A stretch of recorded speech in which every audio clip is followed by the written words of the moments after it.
Bismillahirrahmanirrahim. Assalamualaikum warahmatullahi wabarakatuh. Waalaikumsalam warahmatullahi wabarakatuh. Hamdan wa syukron lillah, amma ba'du.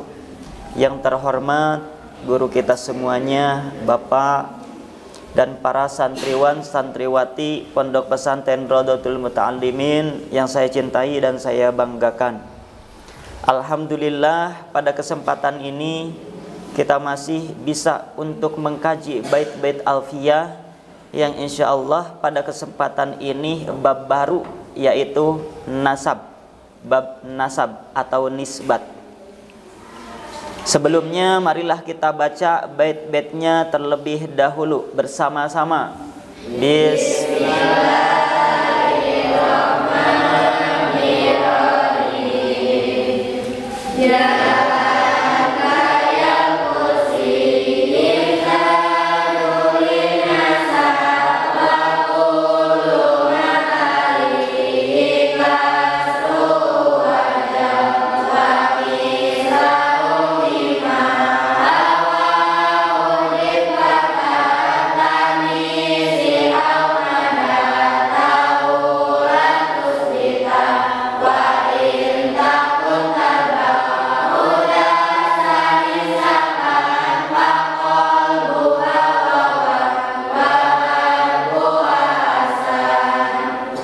Kita lanjutkan kepada lugot pada bait yang pertama. Bismillahirrahmanirrahim. Bismillahirrahmanirrahim. Zadu parantos nambihan para ulama, lin nasabi pikeun nganisbat yaan kana iya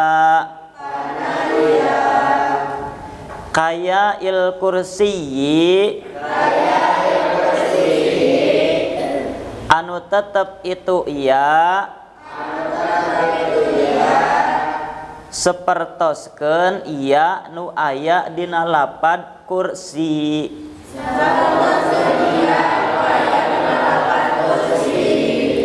Wa kullu ma sareng ari saban-saban haraf tali nyanding itu iya hi kana itu ma kasruhu eta ari kasrohna itu ma wajaba eta wajib itu kasruhu. Mangga sareng.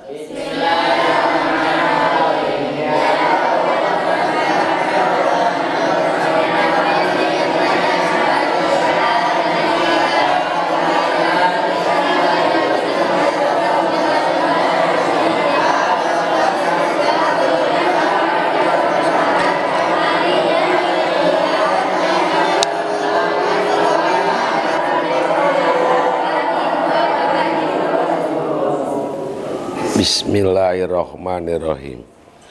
Dalam bab ini akan menjelaskan tentang nasab atau nisbat.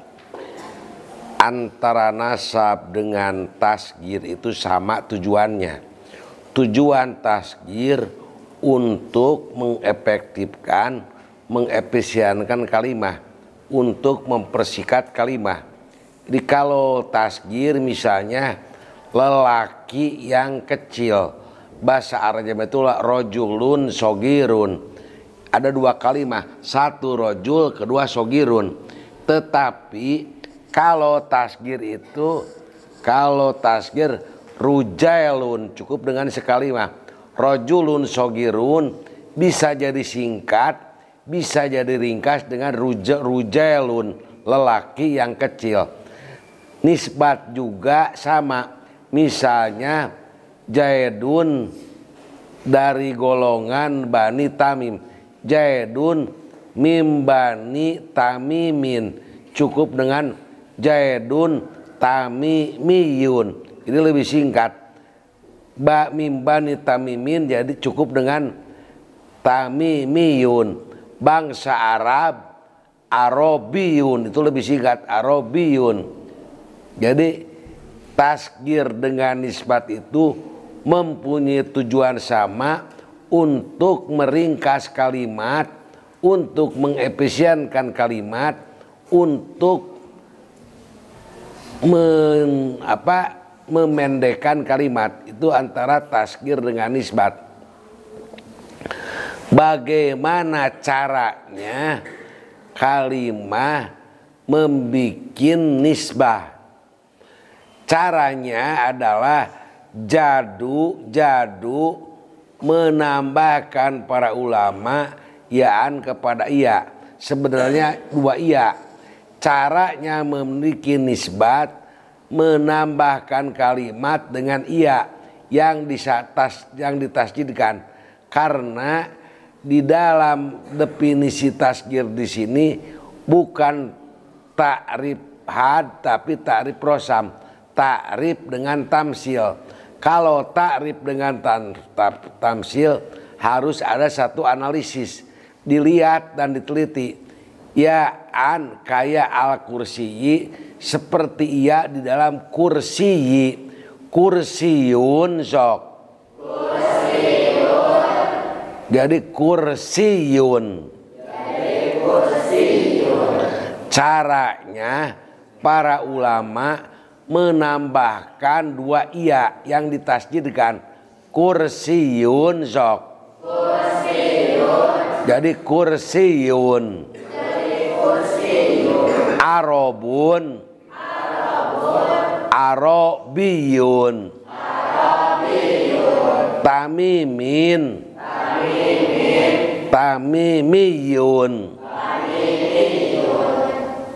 Linasabi untuk nisbat. Caranya membuat nisbat, para ulama menambahkan iya di akhir dan ditasjidkan. Contohnya kursiyun, arabiyun, tamimiyun dan yang lainnya. Wa kullu matalihi kasru wajab. Setiap huruf yang bersandingan dengan iya tasghir membacanya wajib dikasrohkan. Setiap huruf yang bersandingan dengan iya tasghir membacanya wajib dikasrahkan. Arabiyun apa? Arabiyun. Huruf apa? Huruf B. B berdampingan dengan iya. Arabiyun apa? Arabiyun. Kursiyun. Kursiyun. Jadi cara membuat tasghir menambahkan huruf iya yang ditasjidkan, huruf yang bersandingan dengan iya wajib dikasrohkan. Contohnya arabiyun, tamimiyun. Sok yang cukup gitu. Kesimpulannya pada bab nasab atau nisbat, nisbat itu menyandarkan sesuatu kepada tempat atau suku atau orang dan lain sebagainya. Nah, tadi tujuan nisbat sendiri yaitu untuk mempersingkat kata, mempersingkat kalimat. Nah, cara membuat nisbat sebagaimana di dalam bait, langkah yang pertama tinggal diberi ya bertasydid di akhir.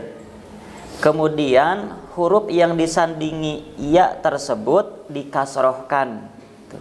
Contoh tadi arabiyun gitu. Arabiyun. Huruf yang disandingi iya-nya itu dikasrohkan. Contoh lain misalkan tamimun. Tamimun Kemudian ditambah ya bertasdid di akhir jadi tami. Nah, huruf yang disandingi ya bertasdid tersebut dikasrohkan jadi tami miyun. Cukup mudah berarti ya. Kita lanjutkan kepada bait yang kedua. Bismillahirrahmanirrahim.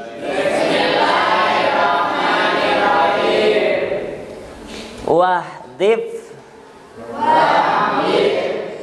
sareng kedah ngabuang anjeun mislahu kana saumpamana itu ya mimma tina perkara hawa ngawengku itu ma ngawengku itu ma hu kana itu ya walatus bita sareng teu kenging netepkeun sanyanya anjeun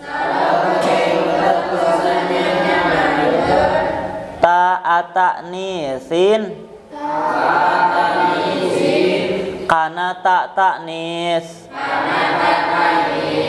au maddatahu atanapi kana mad ta'nis mangga sareng.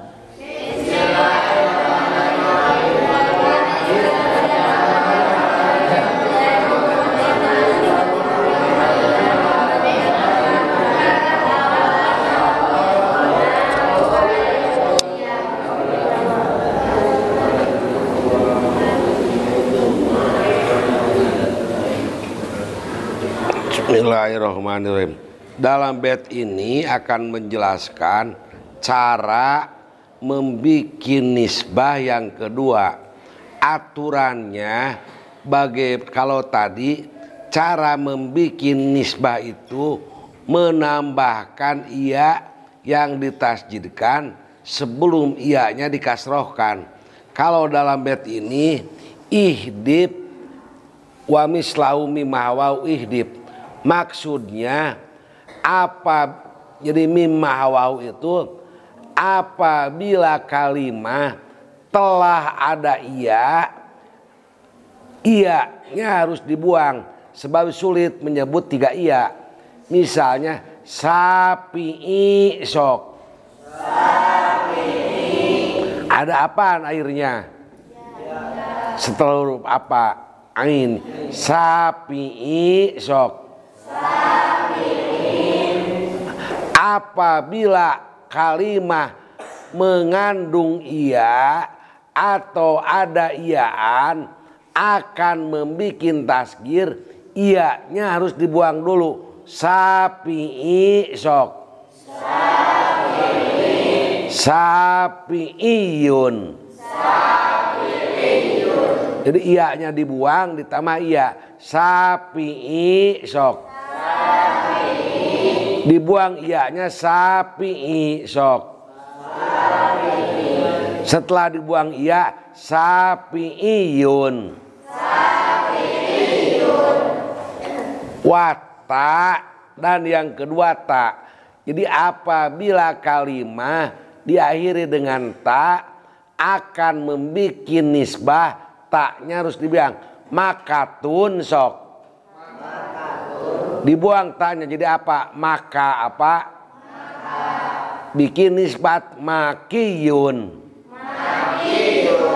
Pertama kalimah ada iya akan membuat nisbah, iyanya harus dibuang. Sapi'i jadi sapi'i. Jadi sapi'iyun bermadhab sapi'i. As-sapi'iyu sapi'iyun. Yang kedua, apabila kalimah diakhiri dengan taknya harus dibuang. Contohnya makatun jadi maka, jadi makiyun yang kedua. Yang ketiga au maddat tahu atau mad ta'nis. Yang dimaksud mad ta'nis dua. Satu apabila ada alif ta'nis mamdudah, yang kedua apabila ada ta'nis maksuroh. Contohnya hubaro sok. Hubaro. Buang alif ta'nisnya. Hubaro. Bikin nisbat hubariyun. Yang kedua alif ta'nis maksuroh. Hubla sok. Buang ianya. Hubla apa? Bikin nisbat hubliyun. Kesimpulannya, apabila akan membuat nisbat dalam bait ini ada 3 catatan. Pertama, apabila kalimat di ujungnya iya akan membuat nisbat, ianya dibuang. Contohnya sapi'i, sapi'iyun. Yang kedua, apabila kalimat diakhiri dengan tak, makatun. Jadi taknya harus dibuang. Jadi makiyun. Yang ketiga, apabila ada alif ta'nis mamdudah. Hubaro. Jadi hubariyun. Yang keempat, apabila ada alif ta'nis maksuroh. Hubla, hubliyun. Latus bita jangan ditetapkan. Maksudnya latus bita itu jangan ditetapkan, harus dibuang. Berarti yang dibuang itu ada 3. Yang pertama membuang iya, yang kedua membuang ta, yang ketiga membuang alif ta'nis mamdudah, yang keempat membuang alif ta'nis maksuroh. Ya, yang simpulkan ya. Kesimpulan dari bait yang kedua, cara membuat nisbat dari lafad yang sudah memiliki iya di akhirnya. Nah, caranya yang pertama dibuang dulu iyanya, setelah dibuang iyanya kemudian ditambah dengan ya nisbat. Contoh tadi Syafi'i, ketika akan dinisbatkan buang dulu iyanya jadi Syafi'i, tambahkan iya nisbat jadi Syafi'iyun. Itu marmiyun, misalkan marmiyun sama iya-nya buang dulu jadi marmi, tambah iya nisbat jadi marmiyun. Nah, gitu. Yang kedua, cara membuat nisbat dari lafad yang sudah memiliki tak tanis. Contoh itu juga sama langkahnya. Yang pertama buang dulu taknya, setelah taknya dibuang baru diberi ya nisbat. Contoh tadi Makkah, buang dulu taknya jadi Makkah. Kemudian tambah ya nisbat jadi Makiyun, dikasrohkan kan tadi juga.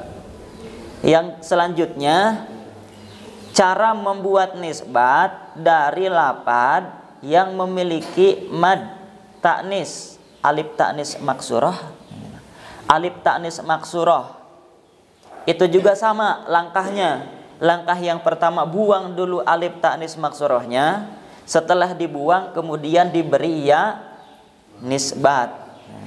Contoh tadi hubaro, nah, buang dulu alif ta'nis maksurohnya jadi hubaro. Kemudian ditambah dengan iya nisbat jadi hubariyun. Nah. Kita lanjutkan kepada bait yang ketiga. Bismillahirrahmanirrahim. Wa in takun sareng upami kabuktosan itu maddatahu sareng upami ngabogosan kitu madda tahu tarba'u eta nganomor 4 itu madda tahu eta nomor 4 itu madda tahu za sanin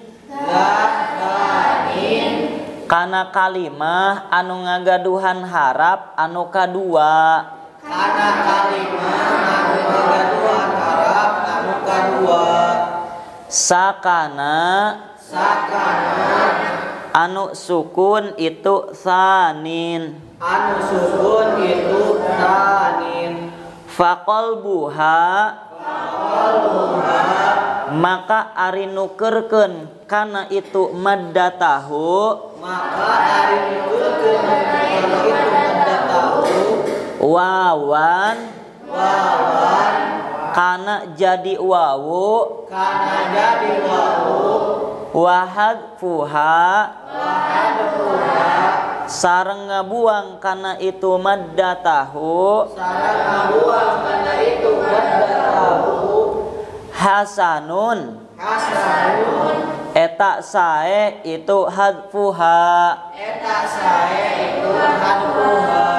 mangga sareng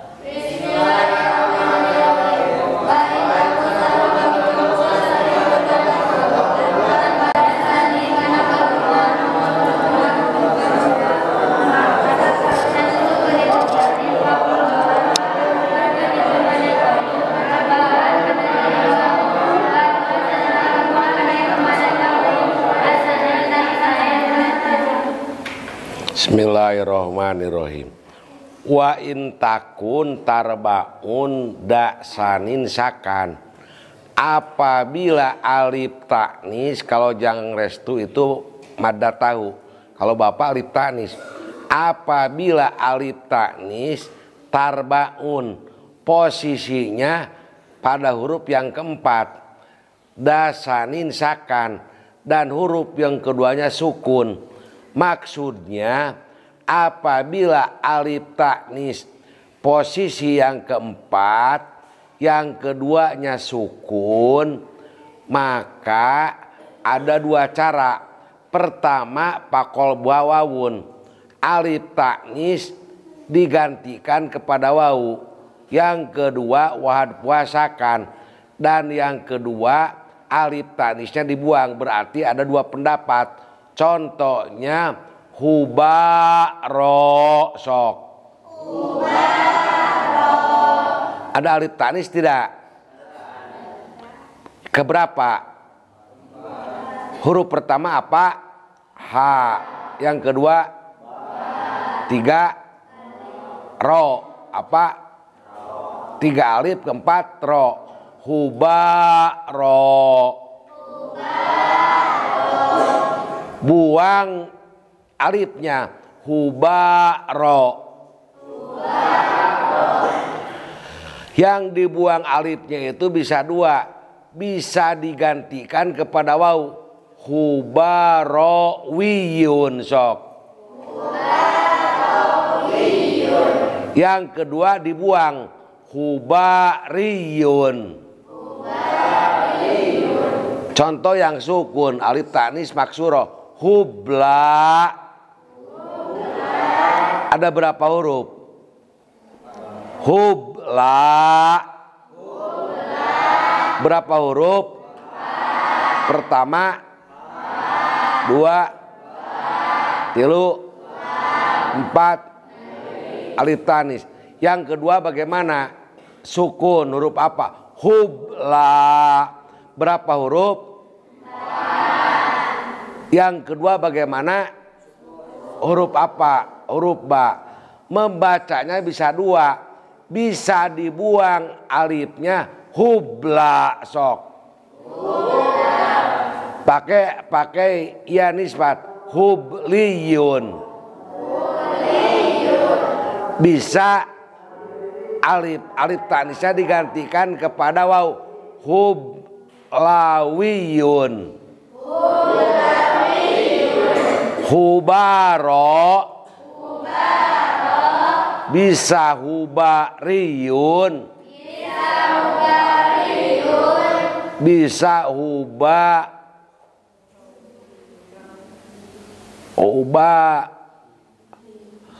kepada wau digantikan kepada hubarawiyun. Hubaro bisa hubariyun, bisa hubarawiyun. Kesimpulannya, coba dengarkan. Apabila alif taknis menjadi huruf yang keempat, cara membacanya bisa dua. Bisa digantikan kepada wawu, bisa dibuang. Contohnya hubaro, hubla, bisa hublawiyun, bisa hubliyun. Sokyang. Tapi yang lebih baik yang dibuang, dibaca hubliyun. Hubariyun itu lebih baik. Jadi bisa dibuang, yang dibuang itu bisa digantikan kepada wau. Tapi wahad wasanun, yang lebih baik, yang lebih populer, alif tanisnya dibuang. Sokyang, yo silakan. Kesimpulan dari bait ini ada kaitannya dengan bait yang tadi. Di dalam masalah alif ta'nis maksuroh tadi itu, alif ta'nis maksuroh dibuang itu ada syaratnya, yaitu ketika alif ta'nis maksuroh tersebut berada posisi nomor 5. Contoh tadi hubaro, alif ta'nis maksurohnya itu berada pada posisi nomor 5 atau lebih. Maka langkahnya seperti tadi, dibuang dulu alif ta'nis maksurohnya, kemudian ditambah ya nisbat jadi hubariyun. Atau alif ta'nis maksurohnya itu berada pada posisi nomor 4, tapi huruf nomor 2-nya diharkati. Contoh jamaza, itu juga sama langkahnya dibuang. Jamaza, alif ta'nis maksurohnya dibuang, kemudian ditambah ya nisbat jadi jamaziyun. Nah, di dalam bait ini alif ta'nis maksurohnya menempati pada nomor 4 dan nomor 2-nya disukunkan. Maka kasus di sini bisa dua jalan. Sekali lagi, alif ta'nis maksurohnya menempati nomor 4 dan huruf nomor 2-nya itu disukunkan. Nah, bisa dua jalan. Contohnya tadi hubla, alif ta'nis maksurohnya pada nomor 4. Kemudian ba-nya yang menjadi nomor 2 disukunkan. Maka cara membuat nisbatnya bisa dua jalan. Yang pertama bisa dibuang. Dibuang dulu alif ta'nis maksurohnya hubla. Buang dulu alif ta'nis maksurohnya jadi hubla. Kemudian ditambah ya nisbat jadi hubliyun. Gitu. Jadi hubliyun. Yang kedua, bisa alif ta'nis maksurohnya itu dijadikan wawu. Setelah dijadikan wawu baru ditambah ya nisbat.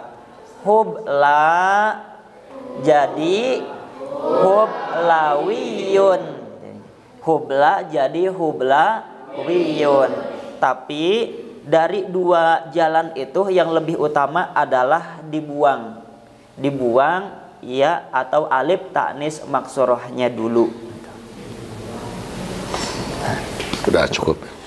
Alhamdulillah untuk pembahasan 3 bait telah selesai. Mudah-mudahan kita semuanya bisa memahami dan bisa mengaplikasikannya.